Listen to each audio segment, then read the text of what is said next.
In my defense, I was taken entirely out of context.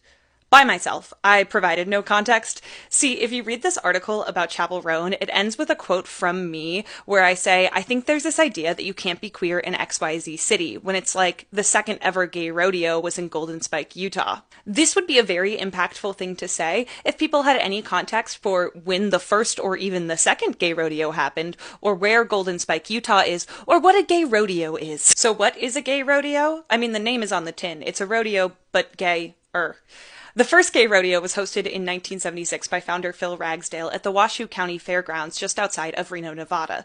The goal here was to address stereotypes about what it meant to be gay, as well as raise money for charities in Reno to make the community see gay people as part of their community. In 1979, a group of self-proclaimed country western gays hosted their own rodeo in northern Utah, dubbing it the Golden Spike Gay Rodeo. Utah, at the time and even still, was overwhelmingly Mormon and deeply anti-gay, and there they were, putting drag queens on bucking bulls. The 1980s would bring the gay rodeo to Texas, Oklahoma, California, and more.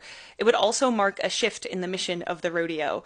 As the AIDS epidemic devastated the queer community, the gay rodeo shifted its focus to raising money and building community for the rural and ranching gays who did not have access to the same services as those in cities. All of the photos I've shown today come from the International Gay Rodeo Archives, a meticulously kept record of posters, programs, photos, and other ephemera from rodeos across the nation. It's an archive I stumbled across deep into 2020. Detailed digitized regional history like this is exceedingly rare, and this archive is near immaculate. Photos are tagged with first and last names, dates, and roles they had in the rodeo.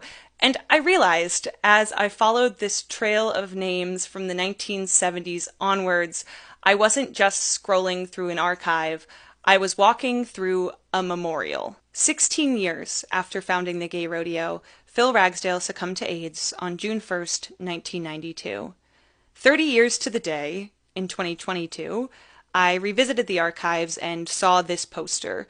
It's made by artist Paul Verberg, who credited this piece as his break into the Western art world. He is still a working artist, and actually, this piece right here is a lithograph I bought from him. In 2023, I finally got to attend the Texas Gay Rodeo, where I was shamelessly robbed of my goat wrangling belt, and also reminded that no matter how shitty or backwards things feel right now, hopelessness is not an option. An endless archive of people fought to give me a better future. I owe them the same.